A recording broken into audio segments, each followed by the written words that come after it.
7व्या अवतारात मर्यादा पुरुषोत्तम रामचंद्र मोठे होते, लक्ष्मणजी लहान होते. आणि 8व्या अवतारात बलराम दादा हेच लक्ष्मण वयानं मोठे होते आणि कृष्ण परमात्मा लहान होते. मोठ्या भावाला लात कशी मारावी याच्याकरता तोंडानं दाबला, गोकुळ हल्लं.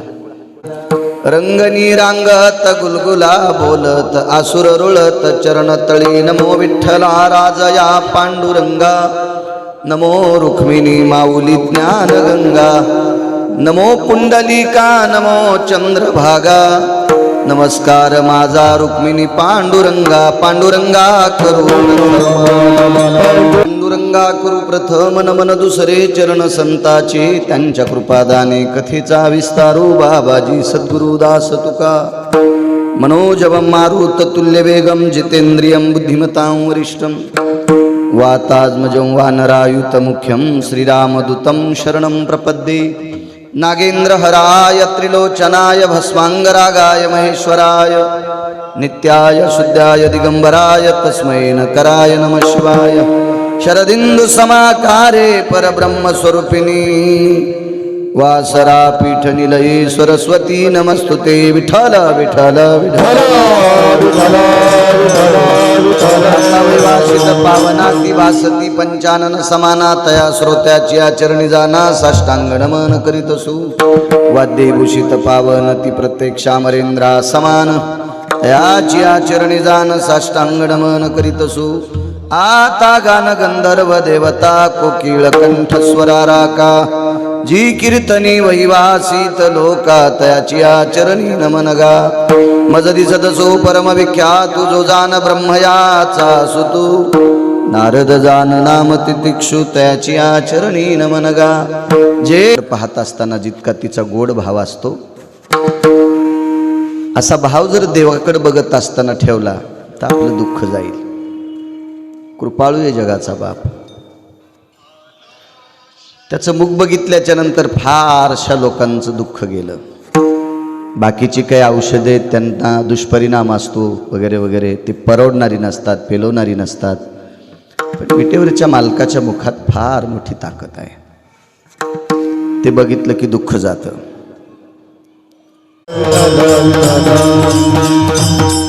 भगवंताचं मुख बघितलं की दुःख जातं. इथं मंगळवेढा गाव आहे, चोखोबारायचं अधिष्ठान आहे. तिथं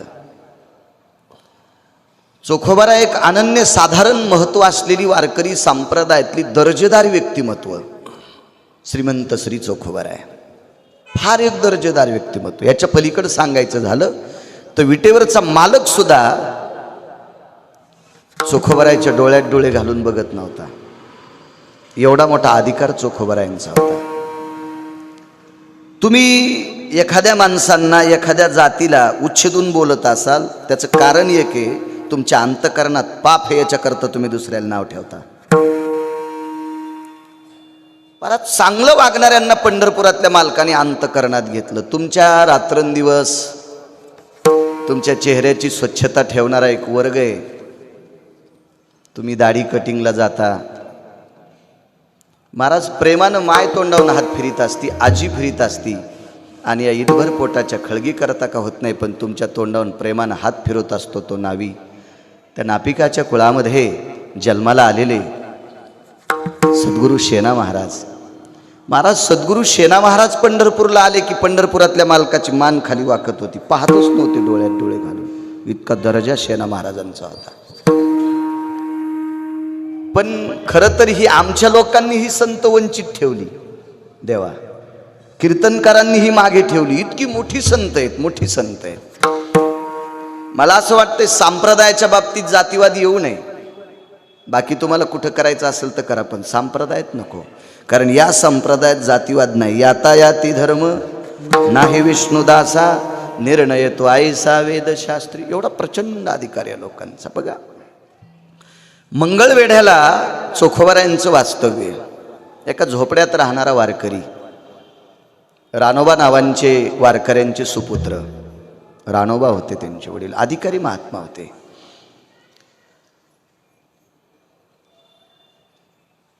आणि चोखोबाराय घरी आले एके दिवशी. घरी आल्याच्या नंतर पाहतात तर आपल्याला बाळ झाले. दुःखाची निवृत्ती या मालकाच्या मुखात. हरी म्हणजे हाच मालक आहे. पाहता श्रीमुख गोविंद, गोविंद म्हणजे हाच आहे. तुम्हाला कुठं सापडेल दुसरा गोविंद? हाच आहे. घरी आल्याच्या नंतर पत्नीनं सांगितलं, मालक काल रात्रीपासनं माझ्या वक्षस्थळात दूध नाहीये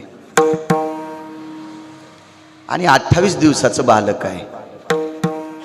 नुकतंच 28 दिवसापूर्वी झालेला बाळ,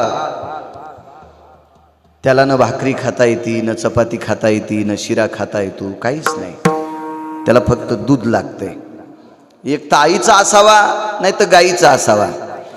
पण तुमच्या आमच्या घरच्या गाईचं दूध विकत घेण्यासाठी चोखोबाऱ्याकडे पैसे नाहीत. काय भीषण परिस्थिती असेल. पत्नीला सांगितलं, प्रिये आपण काही पांडुरंगाला मागितला नव्हता, दिलंय त्यानं आपल्याला बाळ, पुत्र दिलाय. पण आता जर तुझ्या वक्षस्थळातलं दूध नसेल आणि तो जर मृत्यू पावला तर त्याचीच इच्छा आहे. त्याला मारायचं असेल तर मारील, जिवंत ठेवायचं असेल तर ठेवील. देहूतल्या मालकांचा एक नाट आहे, 61 नाटांपैकी एक नाट, इतका गोड नाट आहे. आता तुझा कळेल ते करी. काय तुकोबारायांनी केली देवाला, हे देवा तुला काय करायचं तर कर, तारायचं असेल तर तार, मारायचं असेल तर मार. आता तुझा कळेल ते करी. तुला काय करायचं देवा तू ठरव, हे तुला समर्पित केलंय. याच नाट्यप्रत्ययाने चोखोबारायांनी पत्नीला सांगितलं, सोयरा तो ठरविल ग मालक, तो विश्वाचा करताय. देखवी ऐकवे एक नारायण. ह्या विश्वातल्या जडणघडण दळणवळण ही सगळी क्रिया ह्या जीवाची त्याच्या हातात आहे. तो ठरविल, तू काही काळजी करू नकोस, आणि आपल्या काळजीनं काही होत नाही. चोखोबाराय बाहेर खिन्न वृत्तीत बसले. तेवढ्या अवकाशात एक वारकरी रस्त्याने जात होता, आणि त्या वारकऱ्याला चोखोबाराने विचारलं, देव कसा दिसतोय? काय गोड वाक्य. याच्या मागचं वाक्य समका तुम्हाला. चोखोबाराय भजन करत असताना विठोबा रुक्माईचं भजन झालं की चोखोबारायला बुक्का लावायला पंढरीतले मालक येत होते, पण त्यावेळेला त्यांचे डोळे झाकलेले असायचे. कारण डोळे उघडून भजन करायला त्यांच्या पुढे कोणी बसतच नव्हतं, त्याच्यामुळे पाहायचा काही प्रश्नच नव्हता ना. एकटे भजन करायचे एका लिंबाखाच्या झाडाखाली. एक चोखा लिंब म्हणून प्रसिद्ध होता चंद्रभागेच्या तीरावर, तिथं ती भजन करायची. आणि विठोबा रुक्माईचं भजन झालं की भगवंत येऊन त्यांना बुक्का लावून जायचे. पाहलाच नाही देव कधी. म्हणून त्या वारकऱ्याला विचारलं, भगवान कसे दिसतात? तर तो वारकरी, मला असं वाटतं लोक तो चोखोबारायचा तिरस्कार करत होते याच्याकरता तोही जरासा करत असेल. कशाहून सांगतो माहितीये का? देव कसा दिसतो त्यानं जर मातीवर बोटानं काढून दाखिला असता तर चोखोबाराविषयी भाव वाटला असता, पण त्यानं हातातल्या काठीनंच मातीवर असं भगवंताचं चित्र रेखाटलं. विटेवरच्या मालकाचं पांडुरंगाचं असं चित्र काठीनंच रेखाटलं. म्हणजे त्या अर्थी तो पण जरासा ताईटच होता. आणि चोखोबारायने ते मातीवरचं चित्र पाहिलं, पण मातीवरचं चित्र घरी कसं दाखवायचं? आता फाटकी बनेन होती, त्याला आपण निमस्ती म्हणायची जुनी माणसं. एवढ्याला तिच्या बाह्या आणि अंग भरून कपडे नसल्यामुळं निसर्गाच्या कोपानं शरीर काळपट पडलेलं होतं. व्यवस्थित जेवायला नाही, पांघरायला नाही, अंथरायला बोऱ्या होता, राहाला झोपडं होतं, आंघोळीला बोरीचं झाड होतं, त्याच्या खाली दगडला टेकलेला, कुठून तरी इकून तिकून थोड्याशा काड्याकुड्या आणून लहानशी बाथरूम केलेली, अशा साध्या परिस्थितीत जीवन. घरात जेवढी भांडे तेवढी खापराची होती. लोकांना टाकून दिलेला फुटक्या तोंडाचा डेरा हा चोखोबारायच्या घरी पाणी भरायला होता. तुम्ही आम्ही दसरा काढल्याच्या नंतर फेकून दिलेली खापराची भांडी ही सगळी चोखोबारायच्या घरी होती. इतकी परिस्थिती दयनीय. आणि ऐकील तर लांबून बसून मंडपाच्या बाहेर मंडप झाडायचं काम करायचे चोखोबाराय. दुःख निवृत्तीचं साधन सांगतो. या मालकाचं मुख बघितलं की दुःख जाते. चोखोबारायनं एका प्रतिष्ठित व्यक्तीनं काठीनं काढलेलं मातीवरचं चित्र तसंच चित्र स्वतःच्या दंडावर काढलं. पण काडीनं ती काडी ओढली की चोखोबारायच्या अंगावर पांढरी रेख पडायची. पांढरी रेख. तुम्ही अजूनही दिवसभर शेतात जर काम केलं ना, हाफ शर्ट असल्यावर तर असा हात काळपट पडतून त्याच्यावर तुम्ही अशी रेख ओढली की रेख पडती. हा निसर्गाचा नियम आहे. तर चोखोबारायच्या जीवनात कधीच भरपूर कपडे घालायला भेटले नाही. किती शरीर हे असेल. ती पांडुरंगाची प्रतिमा एका व्यक्तीनं पाहिलेला देव मातीवर काढला आणि तो चोखोबारायने दंडावर काढला. घरी गेले, पत्नीला सांगितलं, सोयरा आपला बाळ वाचेल ग. काय दूध आणलंय तुम्ही? नाही, दूध शक्य नाही. खर तर गायनाला चोखोबाराय त्यांच्या बहिणीकडे गेले ते बुलढाण्याला. संसाराचे दुःख धरोनी मानसी चोखा मेहून पुरीसी जाता झाला. प्रपंचाचं दुःख होतं. मेहुणपुरी, मेहुणा राजा नावाचं गाव बुलढाणा जिल्ह्यात. चोखोबारायची निर्मळा नावाची बहीण दिलती. तिथं गेले. बहीण फार श्रीमंत होती. बहिणीनं बसायला गालीचा टाकला. वैकुंठवासी साहेबराव महाराज सोनोटीकर सांगायचे की चोखोबारायच्या बहिणीच्या बैलगाडीला सोन्याच्या शिवळा होत्या. मला नाही भारत देशात कोणाच्या बैलगाडीला सोन्याच्या शिवळा दिसल्या गो. काय श्रीमंती असेल, काय श्रीमंती. बहिणीच्या बैलगाडीला सोन्याच्या शिवळा आणि भावाला खाला नाही. परिस्थिती असती, पण कधी कोणापाशी वक्तव्य नाही केलं. त्या बहिणीने बसायला टाकलं. बैसोनी एकांत पुसे गुजमात. गाथावाचं लक्षात येईल तुमच्या. जवळ बसली आणि काय विचारत होती. ती म्हणली नाही तुला किती मुलं झालेत, कोण सुखी आहे. एकच वाक्य विचारलं, बैसोनी एकांत पुशे गुजमात वैनी शमवंत आहेत. जगातली पहिली क्रांती आहे. जगातला पहिला बदल आहे की जिनं भावाला विचारलंय भाऊजाई खुशाल आहे का.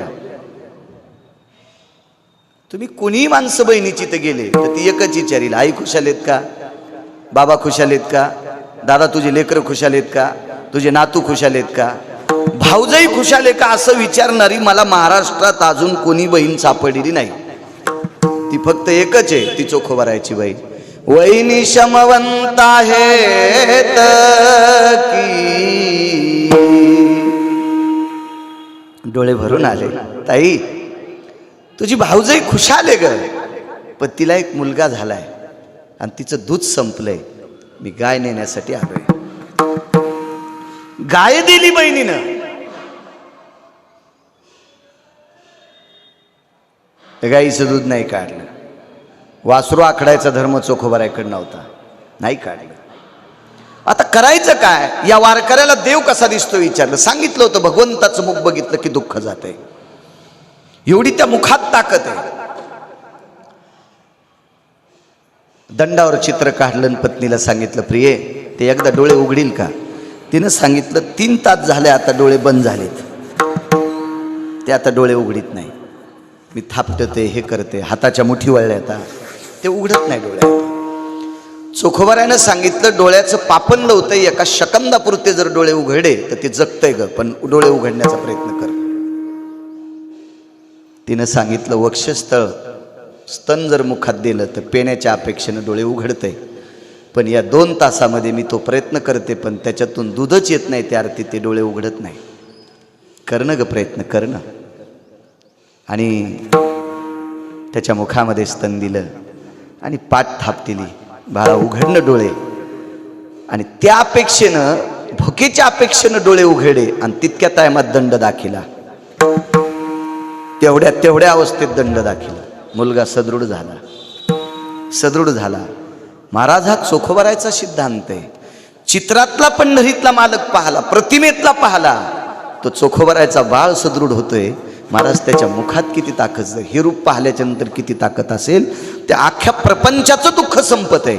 आणि चंद्र सूर्य तोपर्यंत गाथ्यामध्ये कर्ममेळा नावाचा चोखोबारायचा पुत्र आजही जिवंत आहे. ही केवळ ताकद आहे, त्या मालकाची प्रतिमा पाहण्याची ताकद आहे. म्हणून मालक पहिल्या कडव्यात म्हणतात, दुःखाची निवृत्ती,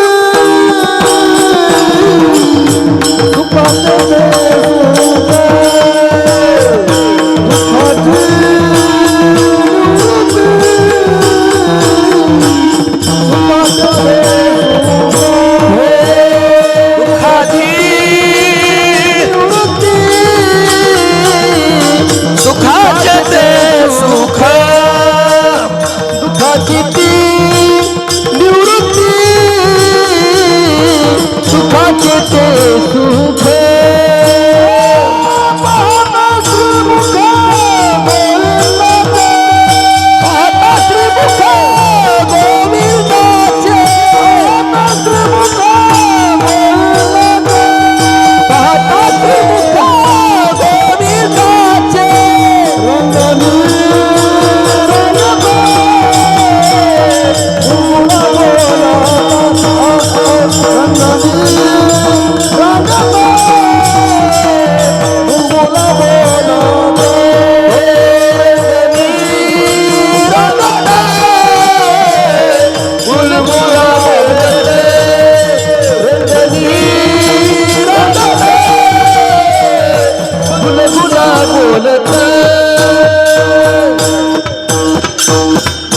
ही त्या मुखातली ताकद आहे.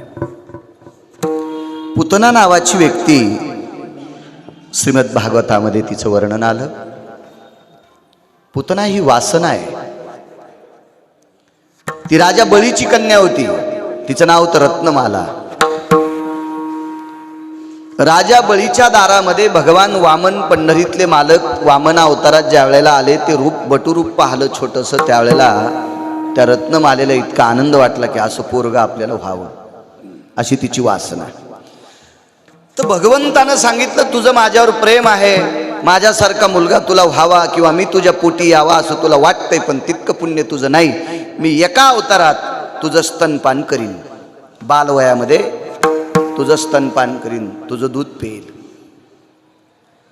पुतणीला आनंद वाटला, त्या रत्नमालेला, पुतना चुकून गेला शब्द, रत्नमालेला आनंद वाटला. पण कालांतरानं भिक्षेच्या संदर्भामध्ये काही पूर्तता न झाल्यामुळे राजा बळीला वामनांनी पाताळात घातलं.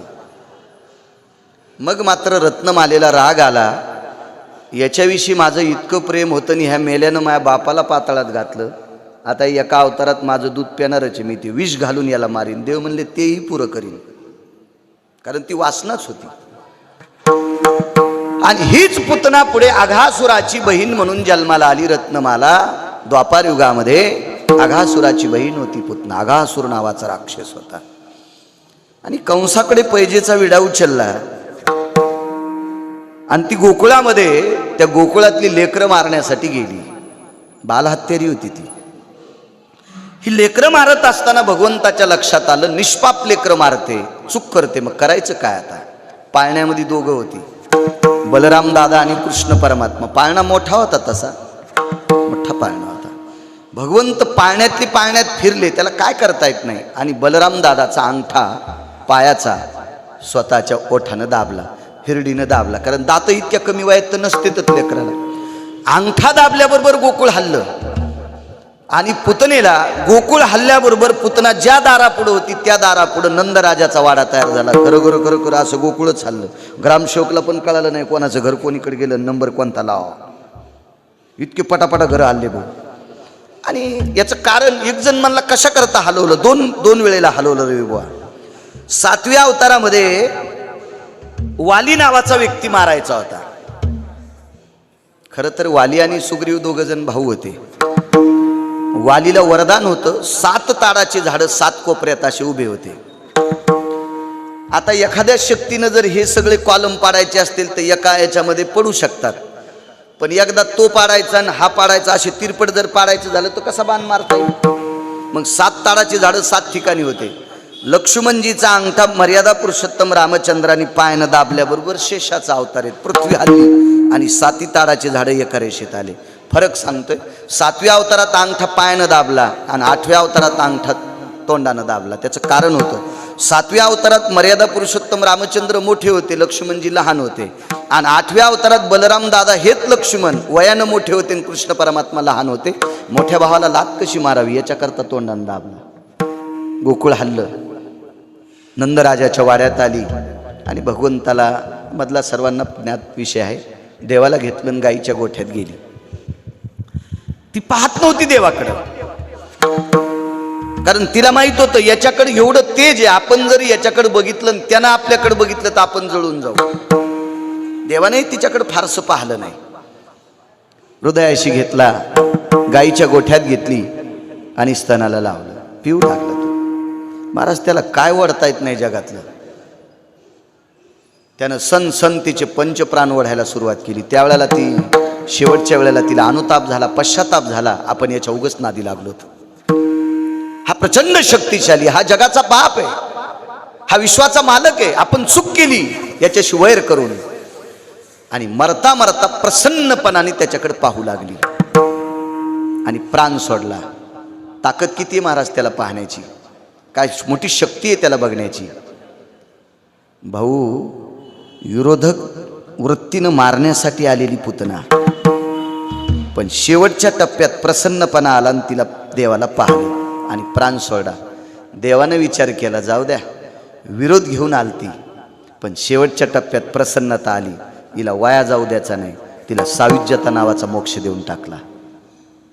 वैरात्मक दृष्टीनं पाहायला आलेली पुतना शेवटच्या टप्प्यामध्ये 2-4 सेकंदात प्रसन्नपणात पाहिल्यामुळं तिला सायुज्य नावाचं आसन देऊन टाकलं आणि कायमचं तिच्या जीवनातला गर्दा जाळून टाकला, दुःख जाळून टाकलं आणि सायुज्यता नावाच्या खुर्चीवर तिला बसायला प्राप्त झालं. ते आसन दिलं. यालाच म्हणायचं दुःखाची निवृत्ती, सुखाची सुख. दुःखाची निवृत्ती, सुखाचे ते सुख. पाहता श्रीमुख गोविंदाचे, पाहता श्रीमुख दुःखाची निवृत्ती, सुखाचे ते सुख. दुःखाची निवृत्ती, सुखाचे ते सुख. दुःखाची निवृत्ती, सुखाचे ते सुख.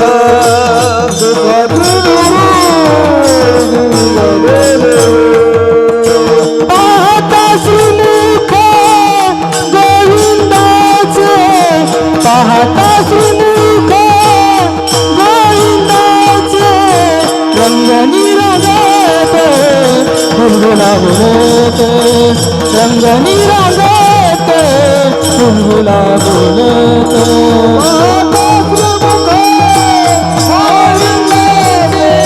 पाहता श्रीमुख गोविंदाचे, रंगनी रंगते फुलगुला बोलते, रंगनी रंगते फुलगुला बोलते.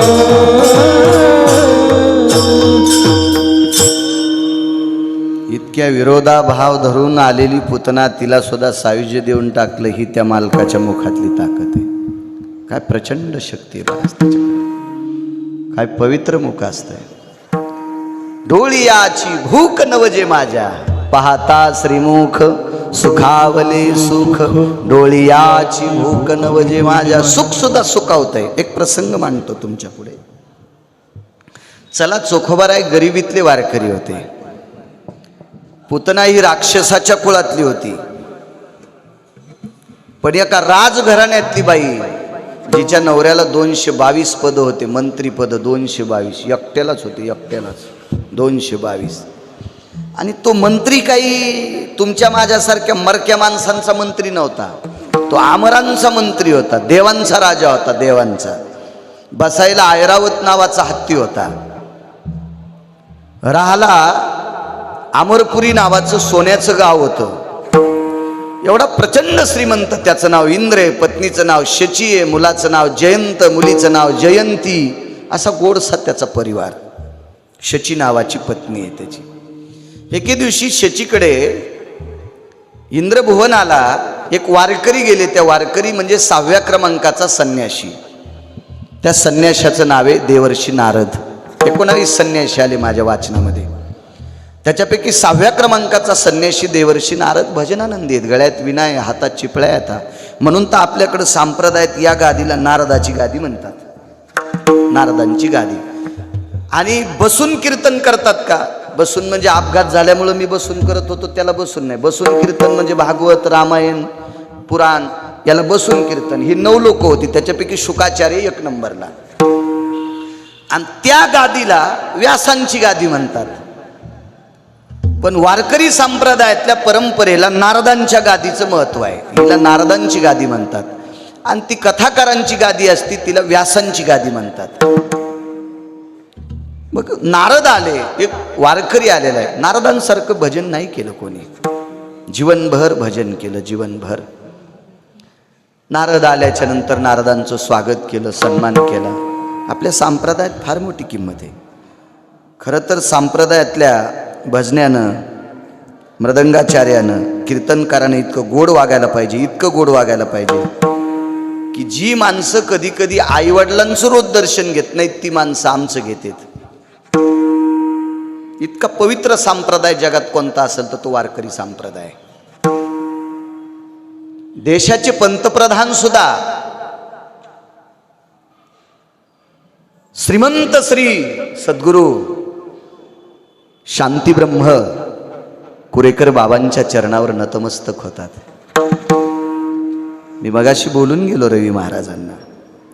वारकरी संप्रदायातले आपण तर ज्ञानोबाराय तुकोबाराय पाहिली नाही, पण ज्ञानोबाराय तुकोबारायची सात्विकता ज्यांच्याकडे दिसते ते श्रीमंत श्री सद्गुरू कुरेकर बाबा. महाराज किती किती मोठा संप्रदायाचं वैभव आहे आपल्या, किती मोठा. या देशातला आमदार असेल, या देशातला खासदार असेल, या देशातला मंत्री असेल, तो कीर्तनकाराची जात विचारित नाही, त्याचं कुळ विचारित नाही. तो फक्त वारकरी आहे. या देशातला श्रीमंत असेल, या देशातला व्यापारी असेल, या देशातला शैक्षणिक क्षेत्रातला असेल, या देशातला वैद्यकीय क्षेत्रातला असेल, पक्वाद्या असेल, गळ्यात माळ असेल तर त्यालाही नमस्कार करतात. भजण्याला नमस्कार, कीर्तनकाराला नमस्कार. इतका पवित्र संप्रदाय. याच्यात गोड वागायला पाहिजे, चांगलं वागणं गरजेचं आहे. ठीक आहे, माणसं गढूळ भेटत असतील, माणसं विचित्र भेटत असतील आपल्या तिघांना, आपण डोकंच लावायचं नाही त्यांना. आपण कशाला त्यांना डोकं लावायचं? चला, तो त्याचा त्याचा भाग आहे, त्याचा त्याच्या डोक्यातला गरदा त्याच्याकडे ठेवायचा. आपण त्याला नाही डोकं लावलं पाहिजे. आपण संप्रदायाचं काम करत असताना लोक आपल्याला किती मानतात हे बघायचं. मी नर्मदा परिक्रमा करत असताना महाराष्ट्र राज्याच्या बाहेर परिक्रमा आहे ती, पण यूट्यूबवर पाहिल्याच्या नंतर भाऊ मला चांगल्या प्रतीचे डब्बे घेऊन येत होती लोक, श्रीमंत लोक डब्बे. इकून तिकून फोन घ्यायचे, विचारायचे बाळू महाराज कोण्या मुक्कामाला थांबलेत तिथं. तिथं मला डब्बे यायचे. रात्री 10-10 वाजता उठून काही माणसं फळं घेऊन यायची. म्हणजे ह्या संप्रदायाची शक्ती महाराष्ट्राच्या बाहेर सुद्धा आहे. इतका मोठा गोड संप्रदाय. नारद गेल्याच्या नंतर नारदांच्या चरणावर शची नतमस्तक होतात. शची कोण? जिच्या नवऱ्याला 222 पद आहेत प्रकाशराव. 222 भाऊ, 222 मंत्रीपद एकट्यालाच. मंत्रीपद सांगतो त्याच्यातलं एक.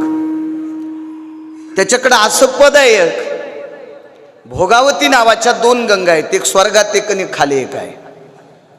त्या भोगावती नावाच्या गंगेचं पाणी एका पात्रात घ्यायचं आणि त्याच्यात काही टाकून त्याची शाही तयार करायची. आणि त्या शाहीनं इंद्रानं फॉर्मवर सही केली आणि त्या फॉर्मवर टाईम टाकला आणि गिरगावकराचं नाव टाकलं. उद्या 12:30 वाजता यमानं गिरगावकर मारलाच पाहिजे. मग ते कारण काही बी असेल, गुचकी आली असेल, ठसका लागला असेल, अटॅक आला असेल, ठेस लागली असेल, खाली पडला असेल, मळमळ झाला असेल, उलटी झाली असेल, गाडीनं उडवला असेल, पण बरोबर 12:30ला म्हणजे 12:30लाच मरणार गिरगावकर. सही कोणाची माहिती नाही बुवा? इंद्राची. मृत्यूच्या फॉर्मवर इंद्राची सही असल्याशिवाय दक्षिणेचा मालक कोणालाही मारित नाही. हे पद त्याच्याकडे. दुसरं पद सांगतोय, वरुण नावाचा व्यक्ती फॉर्म घेऊन गेला. परभणी जिल्हा आहे, परभणी जिल्ह्यात बरीच गावं आहेत, लातूर जिल्हा आहे, हिंगोली जिल्हा आहे, जालना जिल्हा आहे, फारशी गाव आहेत. पण काही काही तालुक्यामध्ये, या संजू पाटील पुढे या वर या. विठाला विठाला विठाला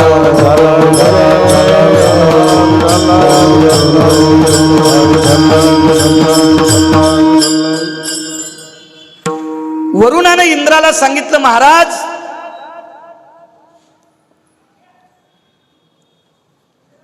परभणी जिल्ह्यातला एक तालुका आहे आणि त्या तालुक्यातले सगळे सोयाबीन वाळायले. तर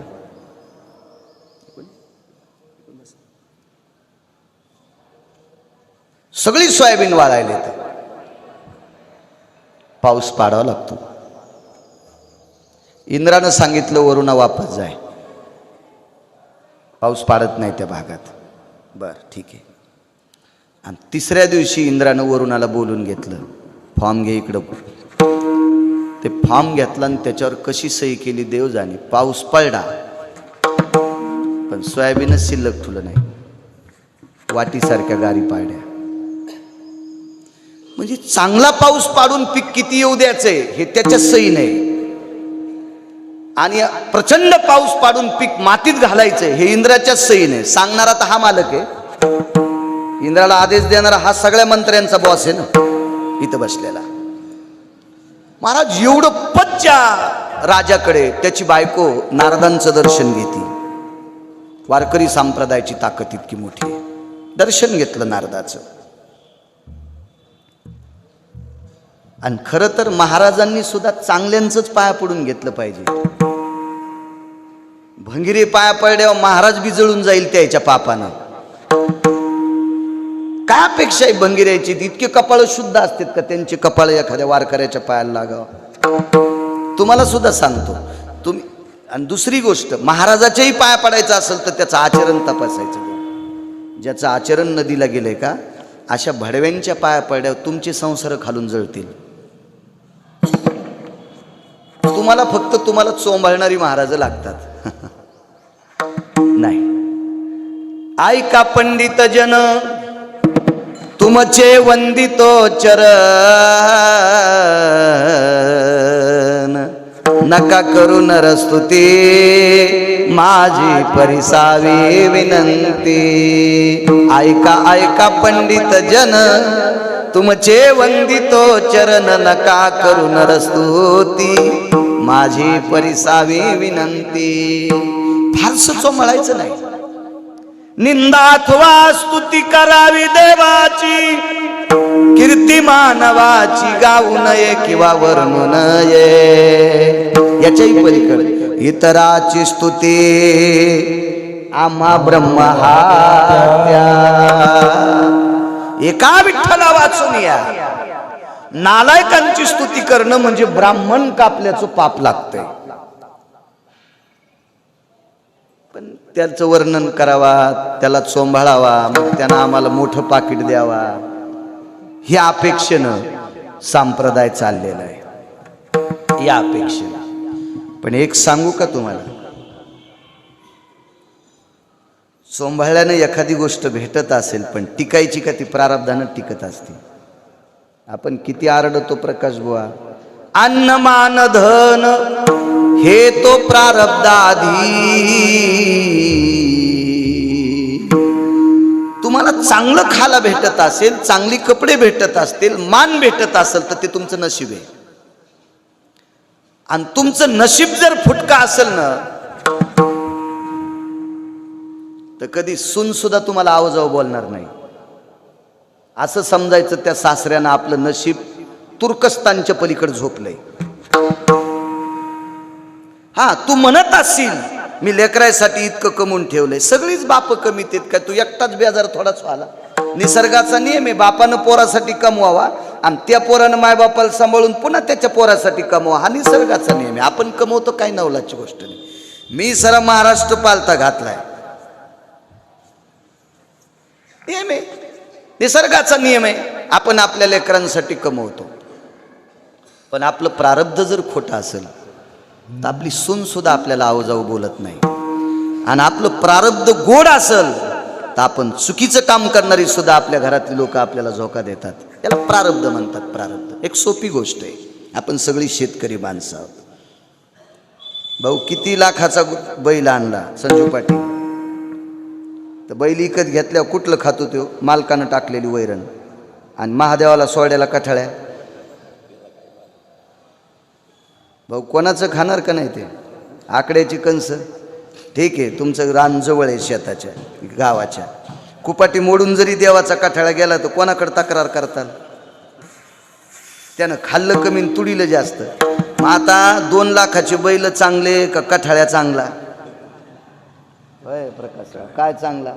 नशीब कोण घेऊन आलाय? कठाळ्या. गण घरच्या बैलाला घागरमाळा, घाट्या, घुंगर, झुली, घुंगराचा कासरा, सगळा थाट. यशनीला गोंडे, मोरखीला गोंडे, कशाला गोंडे, आहे का नाही महाराज? पण टाकलं तेच खावं लागेल. तुम्ही लग्नाला गेल्यावर ते बसलं भिताड चाटीत. पण कठाळ्या कोणाचे बी आकडे निबर कंस खात नाही, निवळ चिकाळ्यातले खात नाही, हुरड्याचीच खातो, म्हणजे त्रास होऊ नये. मग सांगा तुम्ही 2 लाखाचा बैल घेतलेला तो नशिबवान का कठाळ्या? कठाळ्या नशिबू घेऊन आलाय. नशीब. अजूनही लक्षात घ्या, महाराष्ट्रात फिरत असताना काही लोक असे श्रीमंत भेटतात. एका श्रीमंत माणसाच्या कुत्र्याला रविवा लहानशी कॅबिन होती अशी गेटच्या पुढे केलेली. त्या कॅबिनमध्ये 1000 वॅटची वेशी, येशी कुत्र्याला, येशी बसलेली कुत्र्याला. हो.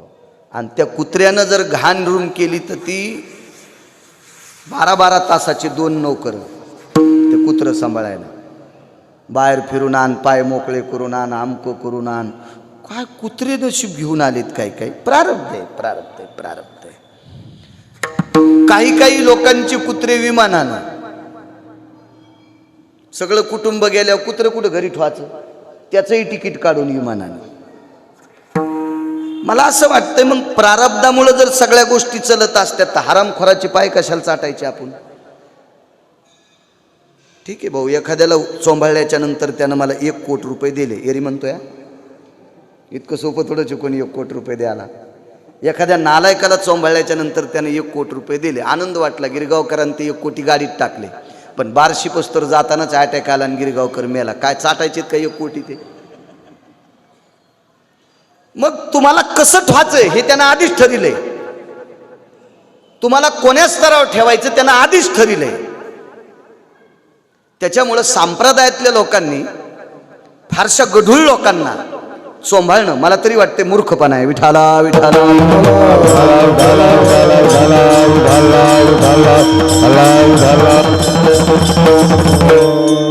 आणि प्रकाश बुवा, तुम्हाला जर असं टिकवायचं असेल, वाघबुवा 5 वर्षापासून आहेत.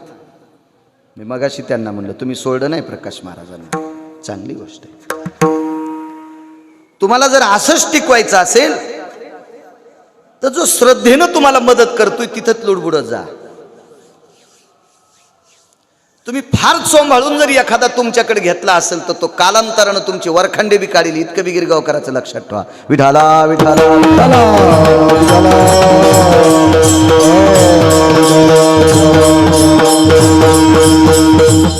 कारण कधी कधी काय असतं माहितीये का, काही ठराविक गडी असते. ते बैल जर शिवळाव पडला किंवा उगाच इकडं तिकडं तास सोडून जात असेल तर नुसतं असं आसुडाला हात लावून असा उगारीत होते. शहाण्या गड्याचा आसूड पाहिला की गडी तासात येत होता. पण काही गडी इतके येडपट असते, आता ती शिवी माईकवर नाही देत तरी पण तुम्हाला कळण्यासाठी देते. एका आऊत हाणणाऱ्याचं मी वाक्य ऐकलं, इतकं घाण वाक्य. बैलाची शेपूट पिळून त्याला म्हणला अरे, त्यानं पुढचा शब्द वापरला 12. आता चा शब्द तुम्ही लावा घरी गेल्यावर. बैलाला ही शिव देऊन काय फायदा आहे मला सांगा बरं? काय संबंध आहे? तुम्हाला काय माहिती त्या बैलाचा बाप?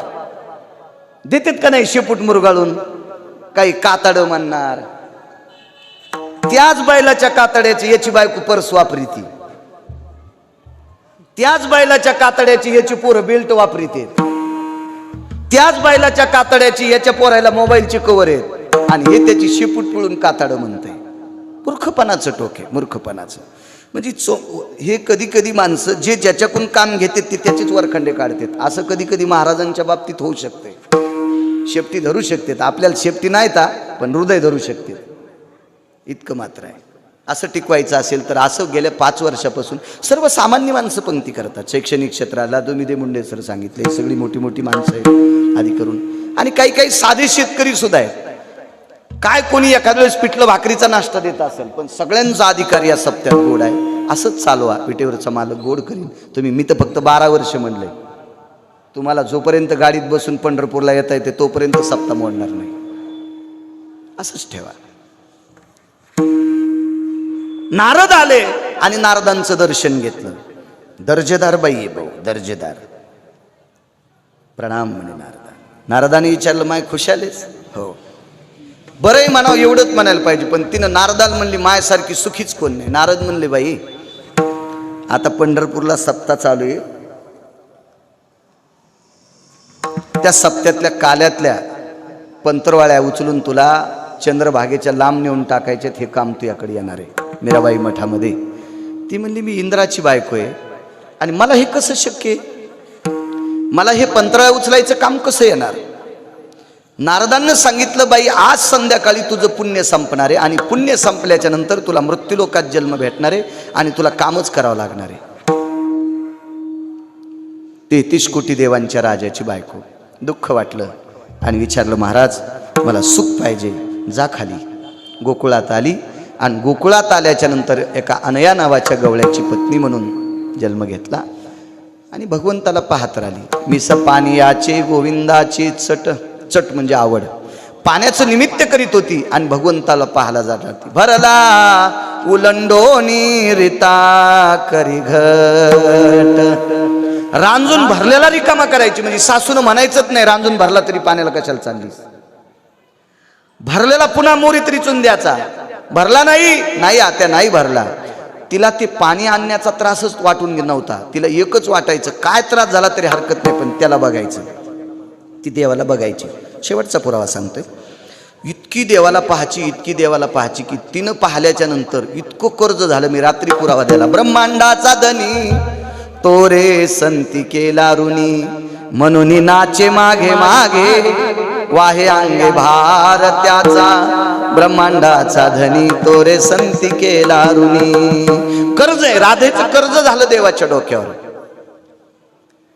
तोही राधेला पाहण्यासाठी इतका पागल झालाय.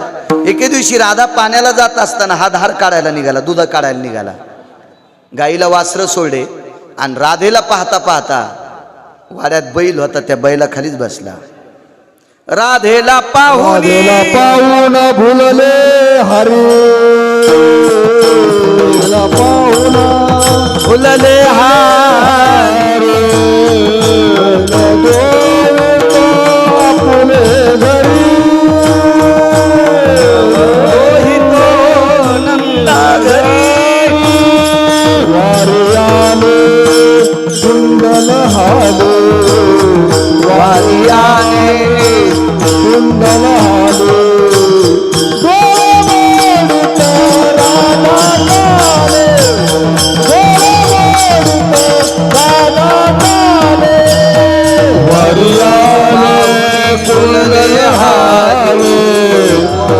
वारियाने कुंडल हाले.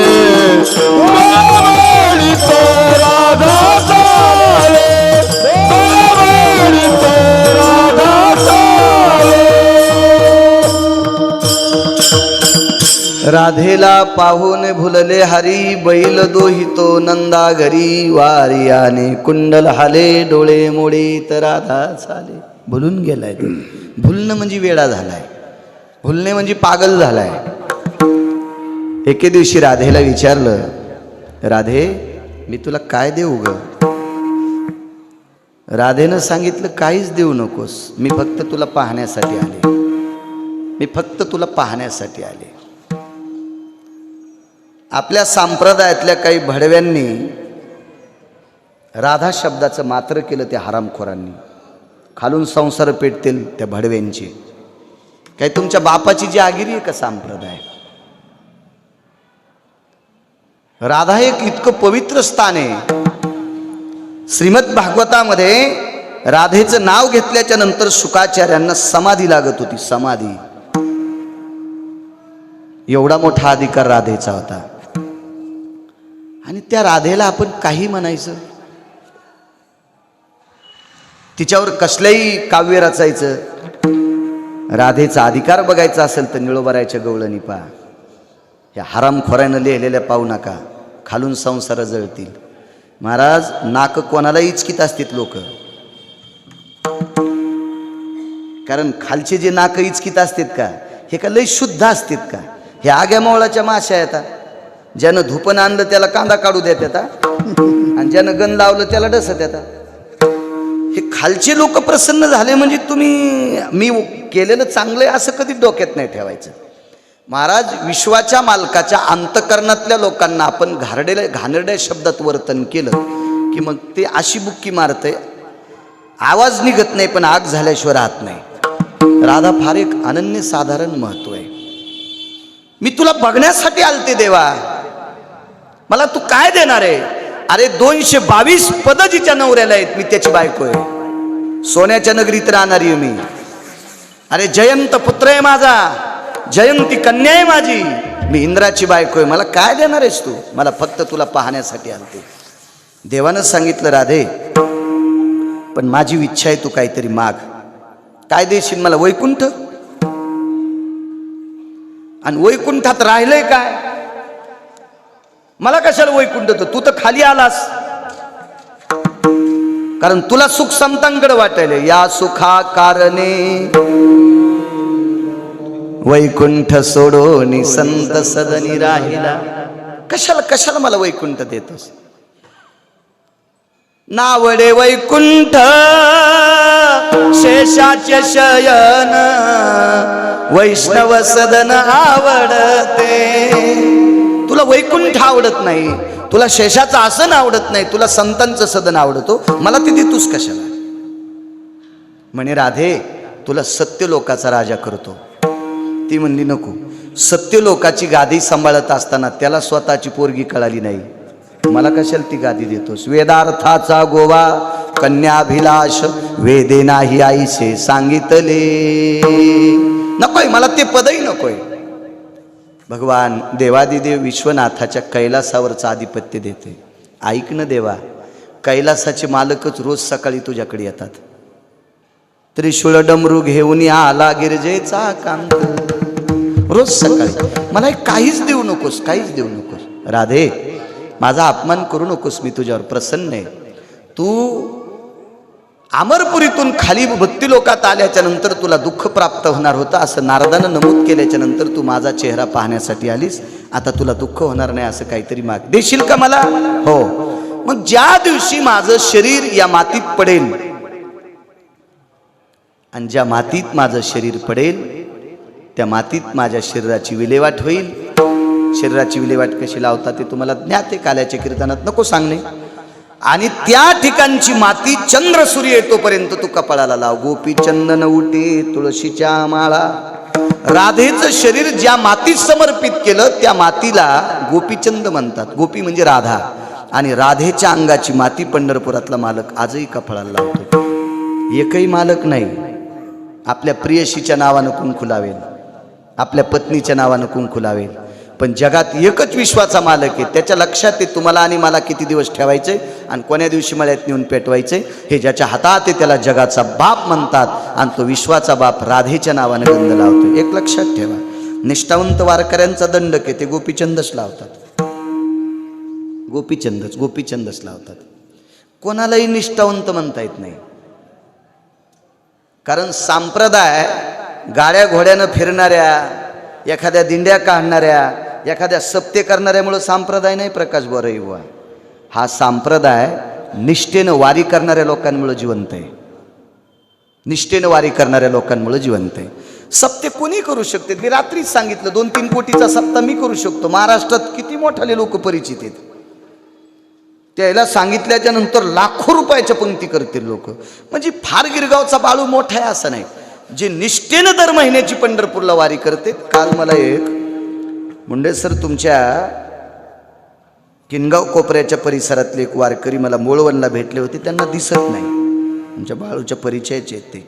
काठी टेकीत रस्त्यानं चालले होते आणि ते मोळवणला त्यांनी शेवटचा अभंग म्हटला होता, नाट म्हणला होता. मी गाडी उभी करायला लावली आणि गाडी उभी करून ह्याच मोठ्या हायवेला मी त्यांचं दर्शन घेतलं. कोण आहेत तुम्ही म्हणलं बाळू महाराज. भरून आलं त्यांचं हृदय. गाडीत एक उपरणं होतं कोरं, त्यांना उपरणं घातलं.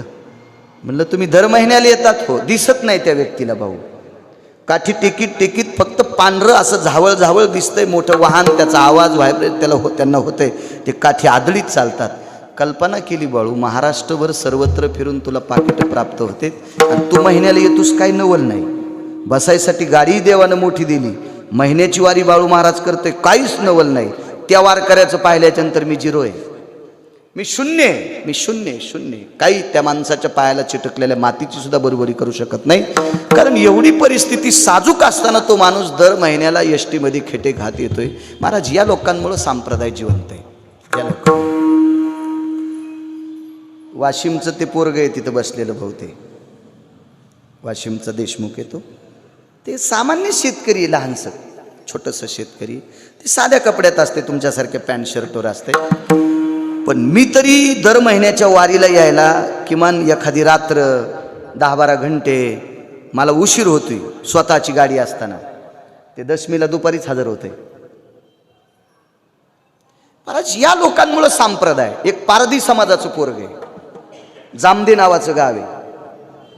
ते जामदे नावाचं गाव नंदुरबार जिल्ह्यात. संजू पाटील ते मागच्या माघवारीला 550 किलोमीटर पायी आलतं. त्याचे पाय पाहिले तर त्याच्या पायाचे असे तुकडे मोडू लागले. ते कातडं इतकं कठीण झालं. पारधी समाजाचा मुलगा आहे. काय निष्ठावंत लोक आहेत महाराज संप्रदायात. या लोकांमुळे संप्रदाय जिवंत आहे. पण तुमच्याकडं असा बेगडी भाव झालाय, तुम्ही चमकलेल्या लोकांना मानिता. कारण ते तुमचा दोष नाही, तुमचं पापच उतू आलंय. विठाला विठाला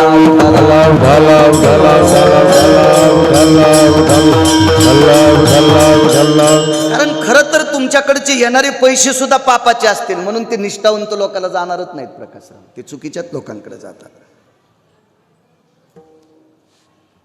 म्हणून या लोकांमुळे संप्रदाय जिवंत आहे. आणि ह्या निष्ठावंत लोकांची आजही परंपरा आहे. पंढरपुरातल्या मालकानं सांगितलं, जर तुम्हाला माझा वारकरी व्हायचा असेल तर तुम्हाला गोपीचंदच लावा लागेल, तुळशीच्या माळा. आता नाटकं खूप आहेत बरं का. नाटकं इतके मोठे, काहीच्या हातायनं पण 5-5 माळी. मी नाही पुरावा ऐकिला. तुळशी माळ हाता, गोपीचंद पाठा.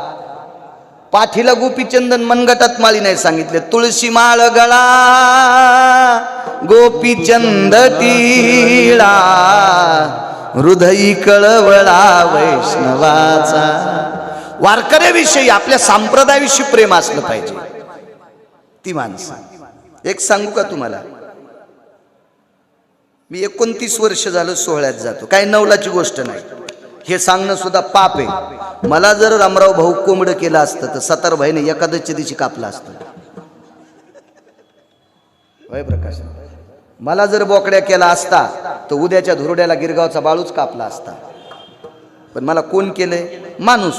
म्हणून मी वारी करतो, काही नवल नाही. खोटं आहे का? वारी करतो म्हणजे काही नवल नाही. देवे दिला देव भजना गोमटा. आपल्याला भजना करता पाठीले, पंढरपूरला येण्यासाठी पाठीले. पण मी निकष काढला की वारी सुद्धा कोणामुळे चलती. ज्ञानोबाराय तुकोबारायचा सोहळा कोणामुळे चलतो? दिंडी काढणाऱ्यामुळं नाही, दिंडीत चालणाऱ्यामुळं. तुम्ही जर संख्या काढली ना तर दिंडीतले किती मालक दिंडीत चलत येत. संप्रदाय कोणावर टिकून आहे कधी बी लक्षात ठेवलं पाहिजे. आता तुम्ही सप्ताह करता, पण या सप्त्यात 7 दिवस काही माणसं असे येतं की त्यांना कीर्तन पण ऐकायला भेटत नाही. ते स्वयंपाकापाशी थांबतात. वरणाला फोडणी दिली का, भाजी झाली का, पोळ्या किती झाल्या, थांबा थांबा थांबा थांबा थांबा. कीर्तन जरी झालं असेल तर सगळ्या माणसापुरत्या चपात्या नाही का, अजून 10 मिनटं थांबा, 5-25 चपात्या भाजल्या मग आपण जेवायला बसू. महाराज सगळ्या लोकांच्या वारकऱ्याची पोटाची व्यवस्था करतो, त्याला पण सामान्य समजायचं नाही. तो देखरेख करतोय तिथली देखरेख. काही माणसं चटायात टाकतील, झाडूनच काढतील, पात्रच उचलतील, काही माणसं वाढायचंच काम करतील. ही सुद्धा माणसं महाराज तुमच्यापेक्षा मोठी असू शकतात. प्रकाश बुवा तुमच्यापेक्षा मोठी असू शकतात, कारण ते तुम्हाला वाकायचं काम पडू देत नाहीत. म्हणजे इतकी काही नम्र स्वभावाची माणसं आहेत. या लोकांमुळे संप्रदाय जिवंत आहे, या लोकांमुळे संप्रदाय. बाळू महाराजांना दिंडी काढली तर 50 लाख तर घरी घेऊन जाईन सहजच. सोय बी तशी देईन ना मी. रावटीत लाईट, प्रत्येक रावटीत पंखा, कमी करील का प्रकाशराव मी? प्रत्येक रावटीत मोबाईल चार्जर, प्रत्येक रावटीत सतरंजी. सकाळ आजच्या रावट्या वेगळ्या, उद्याच्या रावट्या वेगळ्या, कारण मला लय मोठमोठाले काशीफळ मानित येत ना उकांड्यावरले. पुन्हा तुम्ही किती बी खत घाला, उकांड्यावरल्या काशीफळा इतकं काशीफळ मोठं होतं का भाऊ? हे मोठाले काशीफळ म्हणजे हे लोक काही करतील. हा ट्रक तुला फुकट, डिझेल टाकू नको, हे टँकरही तुला फुकट. पण या सगळ्या लोकांचे पोत्रे करण्याकरता मला लुंगीवर टेम्पूत बसून पुढे जाणं, बेशीची डायरी घेऊन मी नाही चालू शकत, म्हणून मी वारकरी होऊ शकत नाही. गठुडं घेऊन जाशील बेट्या, वारकरी होऊ शकत नाही. वारकरी होण्यासाठी तुला गळ्यात टाळ किंवा खांद्यावर पताका घेऊन दिंडीत चालावं लागेल. आणि या लोकांमुळे संप्रदाय जिवंत आहे, या लोकांमुळे. एक जण म्हणला महाराज म्या दिंडी काढल्यामुळं 500 लोक दिंडीला येतात. अरे 22-23 वर्षापूर्वी कोणाच्याच दिंडीत भिशी नव्हती, तरी निष्ठावंत लोक चलतच होते. बैलगाड्या घेऊन चालले काही काही लोक, इतकी निष्ठावंत. त्यांनी संप्रदाय इथपर्यंत आणलाय. आता ह्या टपराच्या गाडीत बसणाऱ्या बाळू महाराजांना लय नाक लांबून बोलायचं नाही, विठाला विठाला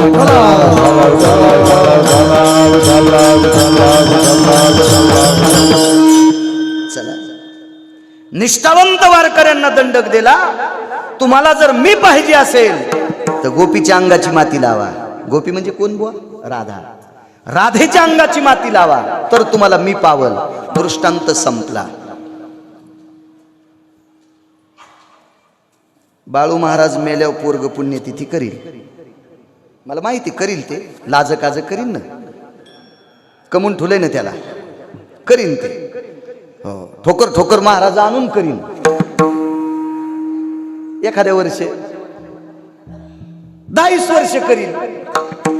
ते गेल्यावर त्याच पोरग त्याची करील. गिरगावकर बसला भिताडाव. नाच सुंदर हिशोबात असली तर फोटो ठेवीन, नाही तर ती फेकून देईन. कोहरक म्हातारं इथं मांडलंय. हे किती दिवस म्हातारं याचं पाहाचं थुत्तर. कमीला असन काय नवल नाही, याच्या मागच्या मायबापानं कमीलं नाही का? ही तुमची माझी परिस्थिती. पण चंद्र सूर्य आहे तोपर्यंत राधेच्या अंगाची माती कपाळाला लावाच लागेल. चंद्र सूर्य आहे तोपर्यंत राधेच्या कपाळाची माती अंगाची माती कपाळाला लावाच लागेल. महाराज एवढी मोठी होऊ शकते का कोणी? आणि ही राधा मोठी कशानं झाली? पहिल्या कडव्यानं. दुःखाची निवृत्ती सुखाची, दुःखाची निवृत्ती सुखाचे ते सुख, पाहता श्रीमुख गोविंदाचे,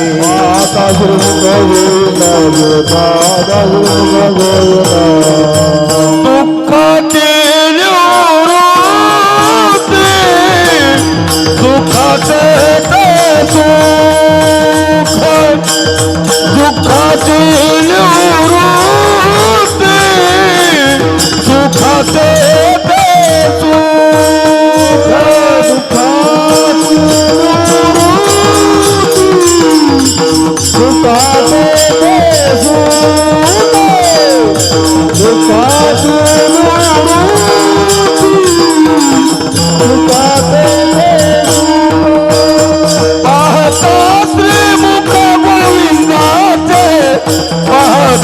श्रीमुख गोविंदाचे, श्रीमुख गोविंदाचे, पाहता श्रीमुख गोविंदाचे. रंगली राग बुलबुला